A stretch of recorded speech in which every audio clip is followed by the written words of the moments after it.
is on their feet, and they all got their money's worth tonight. I've always loved ski and snowboard culture, and yet the cost of lift tickets at resorts climbs higher and higher every year. So I wondered, what are BC's smallest ski resorts, and are they any fun? So I took a road trip east on Highway 3 to the Crow's Nest, to the South Okanagan and the town of Oliver.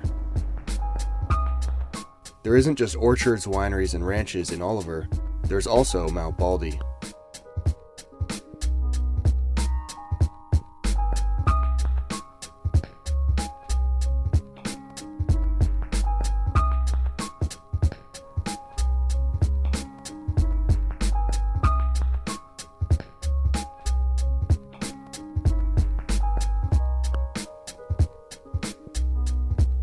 On the way up, I said hello to the locals, the cattle and the wild horses who are sometimes on the road.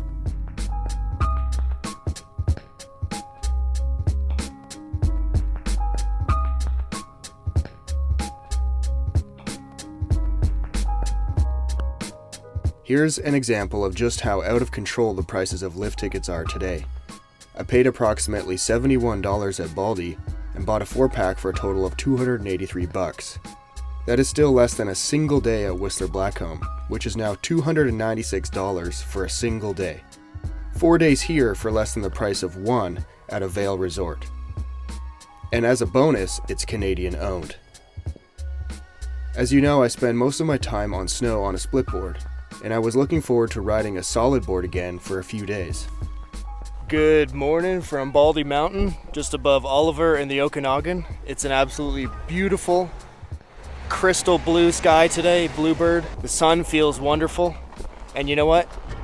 The place is nearly deserted. There's like 12 cars here. There's been no lines. Eagle Chair is turning 60 years old this year. Wow, so it's pretty old. Yeah, we haven't had it for that full 60 years. We got it in about the mid-90s. That chair, it came from Mount Washington. On the island. Before that, it was a T-bar from the bottom here all the way to the top. Did it go all the way to the same spot? Yeah, to the same spot, it did, yeah. And not very many double chairs left? No, not many. I know Sasquatch still has one. Yeah. Probably a few others. That's the only one that I can think of at the moment. No. So Eagle Chair runs Thursday to Monday. Uh-huh. And then Tuesdays and Wednesdays, it's just the quad. Gotcha. Sugarloaf. It feels so good to be up here. The air is fresh, the sky is blue, sun is out, snow is crispy, corduroy is ready to be shredded. It feels so good to be back on a board. I'm stoked. Let's get it.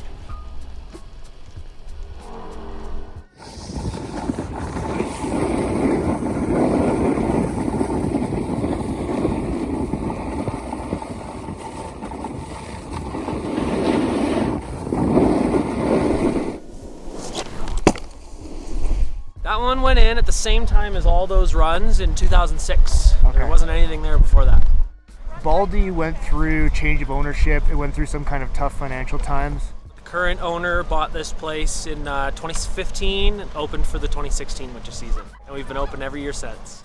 So this is the old Eagle double chair. It's 60 years old this year.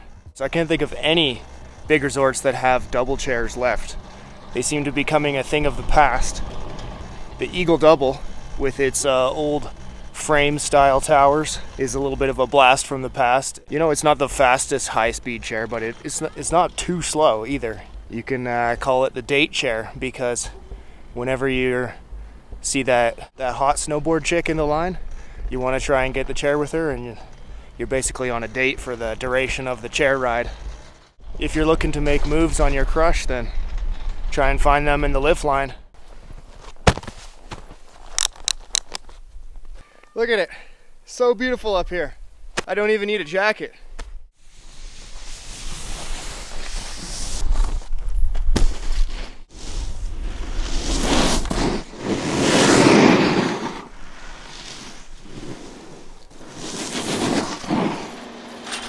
This year, we've seen the busiest December, January we've ever seen, at least in our last 5 years. It was a little steady over the last couple years, and then this year was huge.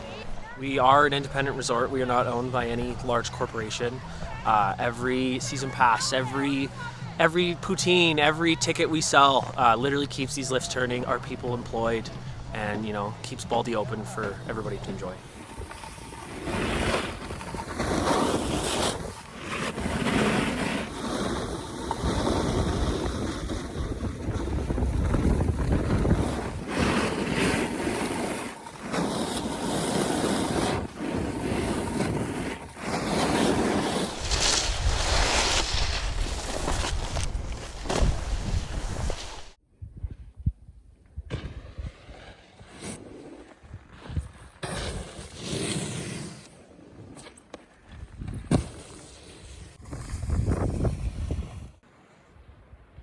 One cool fact about Baldy is the peak elevation is the third highest of any resort in BC, behind Kicking Horse and Panorama respectively. In fact, I couldn't find a ski resort with a higher base elevation than Baldy's at 1726 meters above sea level. We're about a US mile above sea level here, right where we're standing, specifically 5,660 feet. The atmosphere at Baldy is so laid back and chill.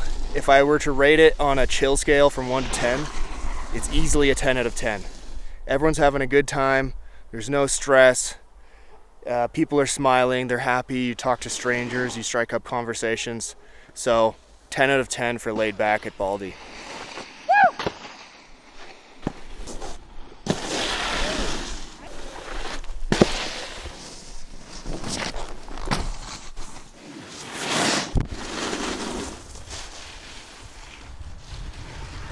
The ski and snowboard community at Baldy is passionate, warm and friendly, and its history is unique, dating back to the 1960s.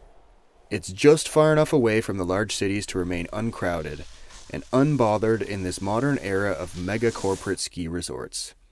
It doesn't have the most runs or highest vertical or the most skiable acres, but it does have the most heart, and in my books, that's what makes it great.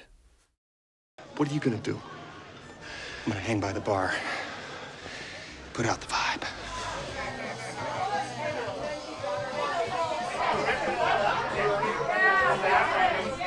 The waves of motion, everything smells like some kind of ocean. The ocean and the girl's so sweet. Kick out your shoes and relax your feet. Say that never cause it never ceases. And every single cook is a little releasing. The stereo's bumping from the cymbal down, and I only wanna hear that sound. That's the sound of sunshine. Coming down. Yeah, yeah, yeah, yeah.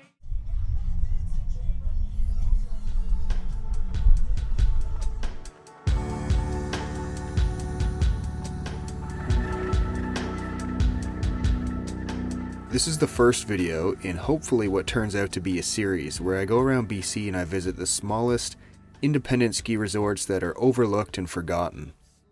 So stay tuned, and I hope to see you out on the slopes. On top of that, I'm trying out a new board today.